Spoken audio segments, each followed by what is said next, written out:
Supreme court ने cipher case में इमरान खान के साथ शरीक मुलजिम शाह महमूद कुरैशी की जमानत मंजूर की। शाह महमूद कुरैशी की जानिब से सुप्रीम कोर्ट के ऑर्डर की मुसद्दिका कॉपी भी मौसूल कर ली गई। वुकला ने जमानती मचलके भी जमा करवाए, जिसके बाद शाह महमूद कुरैशी की जेल से रिहाई का वाज़ेह इम्कान था, मगर कुरैशी साहिब को अडियाला जेल से रिहा होते ही GHU हमला केस में गिरफ्तार कर लिया गया। इस मौके पर शाह महमूद कुरैशी ने कहा कि सुप्रीम कोर्ट के ऑर्डर का मजाक किया गया, उन्हें झूठे मुकदमे में फिर गिरफ्तार किया जा रहा है। शाह महमूद कुरैशी का शुमार PTI के ऐसे रहनुमाओं में होता है जो सियासत में खसारे का सौदा कम ही करते हैं। शाह महमूद कुरैशी का सियासी प्रोफाइल भी यही बताता है कि उन्होंने अपने आबाई ज़िला मुल्तान के कई सियासतदानों यूसुफ रजा गिलानी और जावेद हाशमी के बरखिलाफ कभी भी इस्टेब्लिशमेंट को नाराज करने की कोशिश नहीं की। मुशर्रफ दौर में भी पाकिस्तान पीपल्स पार्टी के साथ वफादार रहने वाले शाह महमूद कुरैशी जब 2011 में PTI में शामिल हुए तो सियासत के पंडितों को समझ में आ गई कि अब PTI को इस्टेब्लिशमेंट की सपोर्ट मिल रही है, और इसका बड़ा सबूत शाह महमूद कुरैशी का PTI में शामिल होना है।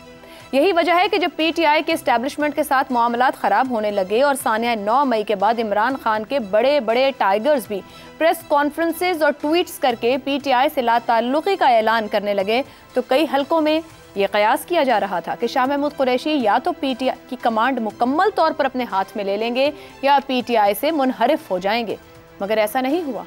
अब साइफर केस में सुप्रीम कोर्ट की जमानत के बावजूद शाह महमूद कुरैशी को 9 मई वाकयात पर गिरफ्तार कर लिया गया है। दरअसल मामला है क्या या क्या कुछ समझ में आ रहा है शाह महमूद कुरैशी की सियासत को देखते हुए, पैनल से इसी पर गुफ्तगू करेंगे। पैनल में हमारे साथ हैं अबसार आलम, जैगम खान, शहजाद चौधरी और इफ्तिखार अहमद। आप चारों के लिए प्रोग्राम का पहला सवाल। साइफर केस में जमानत, 9 मई वाकयात पर गिरफ्तारी, शाह महमूद कुरैशी का सियासी प्रोफाइल, एक ज़ेरे इताब पार्टी में रहकर शाह महमूद कुरैशी क्या सियासी मकासद हासिल करना चाहते हैं या क्या सियासी तौर पर हासिल कर पा रहे हैं, कर पाएंगे? जैगम साहब। देखिए, शाह महमूद साहब का आपने बताया कि वो हमेशा इस्टेब्लिशमेंट के साथ रहे हैं। आपने पाकिस्तानी इस्टेब्लिशमेंट की बात की। शाह साहब का जो इस्टेब्लिशमेंट का ताल्लुक़ है इनके ख़ानदान का, वो सलातीन दिल्ली की इस्टेब्लिशमेंट से शुरू होता है। उसके बाद मुग़ल आए, उसके बाद सिख आए, उससे पहले अफ़गान आए, उसके बाद अंग्रेज़ आए, फिर पाकिस्तान बना। कभी उनकी तारीख़ में उनके मामलात अपने दौर की इस्टेब्लिशमेंट से ख़राब नहीं रहे। ये पहली दफ़ा है, कम अज़ कम मैंने जितनी तारीख़ पढ़ी है, मुल्तान की तारीख़ पढ़ी है, इनके बुज़ुर्गों की तारीख़ पढ़ी है, ये पहली दफ़ा है कि वो इस्टेब्लिशमेंट की रॉन्ग साइड पर है। और ये पहली दफ़ा है कि मुझे शाह महमूद पर तरस भी आया और हमदर्दी भी हुई, लेकिन उसके बाद मुझे अपने ऊपर भी तरस आया और इस मुल्क पर भी तरस आया। और 3 सवाल मैंने अपने आप से पूछे, मेरे जहन में आए। पहली बात ये थी कि पाकिस्तान में कानून की अमलदारी का क्या मुस्तकबिल है। ये लोग तो कानून से भी बड़े होते थे और इन पर भी ये सलूक हो रहा है। क्या अंग्रेज़ ने जो अपने DCO को, डिप्टी कमिश्नर को, जिसको वो कलेक्टर, डिप्टी कलेक्टर कहता था, उसको जो पकड़ धकड़ करने के इख्तियार दिए थे 3 MPO के तहत, क्या वो पाकिस्तान की सुप्रीम कोर्ट से भी ज़्यादा बड़े हैं? क्या पाकिस्तान का आईन जो आज़ादी इजहार की हक देता है, क्या 3 MPO उससे भी ज़्यादा बड़ा है? क्या जो पाकिस्तान में फ्रीडम ऑफ एसोसिएशन है, जो सियासी जमातें बनाने का, चलाने का, मुजाहरे करने का अख्तियार है, क्या अंग्रेज़ का ये कानून उससे भी ज़्यादा बड़ा है?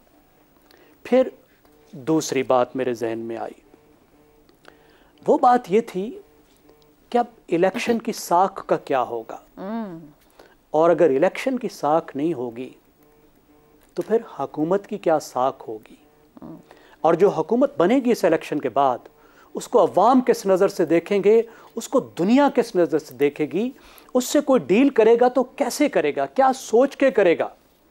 पाकिस्तान का जब फॉरेन मिनिस्टर जाएगा दुनिया में कहीं और जब कोई उससे हाथ मिलाएगा तो क्या उससे हाथ मिलाने वाले के जहन में ये इमेजेस नहीं आएंगे कि कल को ये बंदा भी इसी सलूक का मुस्तहिक ठहरेगा, उसके साथ भी यही कुछ हो रहा होगा। और फिर जमहूरियत की पाकिस्तान में क्या साख बचेगी। और फिर तीसरी बात मेरे जहन में ये आई कि हम पाकिस्तान का इमेज इमेज इमेज करते रहते हैं। ख़ास तौर पे जब से मुशर्रफ साहब की हुकूमत आई थी, हमने अपने सर पर ही सवार कर लिया था कि हमें इमेज बेहतर बनाना है, अपने आप को बेहतर नहीं बनाना। इमेज को बेहतर बनाना है, जैसे इमेज कोई और चीज़ है, आईना कुछ और ही दिखा देगा। तो अब पाकिस्तान के उस इमेज का क्या बनेगा, दुनिया हमें किस नज़र से देखेगी। तो ये सवाल तो है शाह महमूद कुरैशी से बड़ा। लेकिन अगर हम शाह महमूद कुरैशी पर वापस आएँ तो शाह महमूद कुरैशी साहब का जो अपना ख्वाब था वो तो वैसे ही चकनाचूर हो गया। ठीक। इमरान खान ने अपनी सीट पर एक गुमनाम वकील को बिठाकर, जो सिर्फ साल पहले पीटीआई में आया था, शाह महमूद साहब के तो सारे ख्वाब चकनाचूर कर दिए। ठीक। अब वो जो भी कुर्बानियाँ दें, जिस मुश्किल से गुजरें, वो गुजर रहे हैं, हमारी हमदर्दी अपनी जगह। लेकिन पीटीआई के एक लीडर बनने का, चेयरमैन बनने का, और अपना जो उनका पुराना मकाम था वज़ीर ख़ारजा का, उससे एक दर्जा ऊपर जाने का जो ख्वाब है वो पूरा नहीं हुआ, वो भी पूरा नहीं हुआ। ठीक हो गया। और उनके भाई ने जो एक दफ़ा बताया था कि वादा ये किया गया था कि इमरान खान की बात तो इमरान खान तक है, इसके बाद आपकी बारी लगेगी। मुझे लगता है इनके साथ अगर कोई ऐसा वादा किया गया था तो वो भी शायद पाए तकमील को नहीं पहुंचेगा। चलें जी, ख्वाब तो बहुत रहे, ताबीर मुश्किल नजर आती है। कुर्बानियां दे रहे हैं शाह महमूद कुरैशी। इफ्तिखार साहब, थोड़ा सा और इस बात को खोलते हैं। परवेज़ इलाही साहब भी हैं, पीटीआई के सीनियर लीडर हैं, शाह महमूद कुरैशी भी हैं, दोनों का प्रोफाइल अभी हमारे सामने। कुरैशी साहब की बात हुई, मदद मिलने पर पीटीआई को कंट्रोल करने की कोशिश कर सकते थे, नाकामी रही, वो हालात नहीं बने। क्या 99 के बाद चौधरी परवेज़ इलाही इस खानदान के ज़रिए नून लीग को कंट्रोल किया गया था, क्या मदद फराहम नहीं की गई या सिरे से इसकी कोशिश ही नहीं की गई कुरैशी साहब को लेकर और पीटीआई को? किसने मदद फराहम करनी थी? एस्टेब्लिशमेंट ने।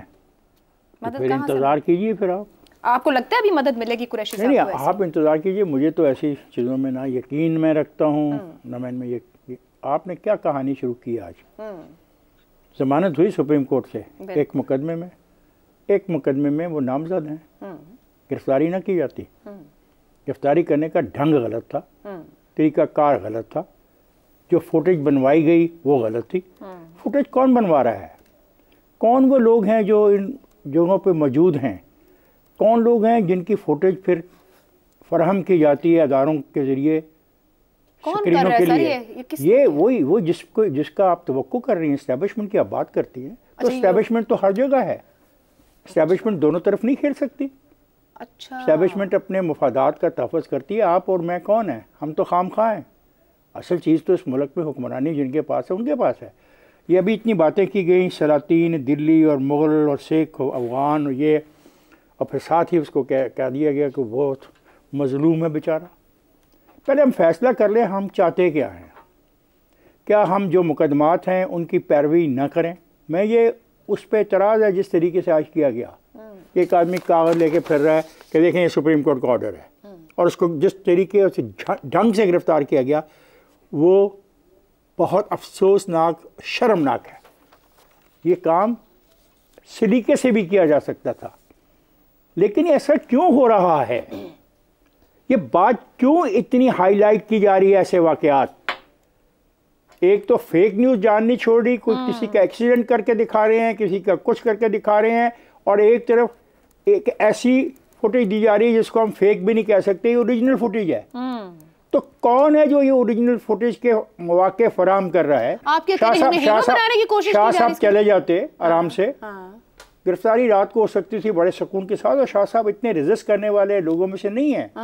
वो पर्सनली मैं उनको जानता हूँ, वो एक धीमे मिजाज के नफीस आदमी। एक दफ़ा उन्होंने थोड़ी बहुत गर्मी सर्दी की थी एक पुलिस ऑफिसर से कि तुम कौन हो मुझे पूछने वाले और पकड़ने वाले, लेकिन तरीकाकार था। ये जो कुछ हो रहा है, मुझे तो डर है किसी बड़ी खेल का आगाज़ ना हो और बड़ी खेल के लिए बहुत सारी चीज़ें इकट्ठी न की जा रही हों। मतलब मैं बतौर एक डेमोक्रेट और बतौर एक सिटीज़न ऑफ पाकिस्तान जो हरकत मैंने देखी, मुझे तो अफसोस है।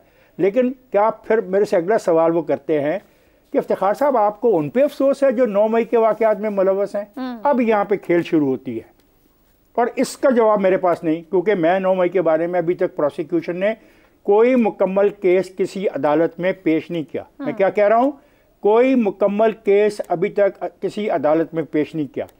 सो वो मसला भी रखा हुआ है नामुकम्मल, और ये गिरफ्तारी को इतना हाईलाइट करके दिया गया, क्या खूबसूरत तय किया गया किस गेट से वो निकलेंगे, कैसे वो कागज दिखाया जाएगा, कैसे गिरफ्तारी होगी। बुनियादी सवाल की तरफ आऊंगी, आपने इसको बड़ा बुनियादी सवाल आपने किया शाह महमूद कुरैशी की गिरफ्तारी के हवाले से, और मैंने जो कुछ कहा वो मैंने कह दिया। अब ये तो मैं नहीं कह सकता जो कुरैशी साहब को कुछ हासिल होगा, किसी ख्वाब की ताबीर होगी। बिल्कुल होगा, ये मुल्क ही उनका है, ये मुल्क उनका है भाई, तुम्हारा मेरा नहीं है। इन्हीं जागीरदारों का है, इन्हीं सरमायादारों का है, इन्हीं पैसे वालों का है, इन्हीं लोगों का है जो हर वक्त बादशाहत में रहते हैं।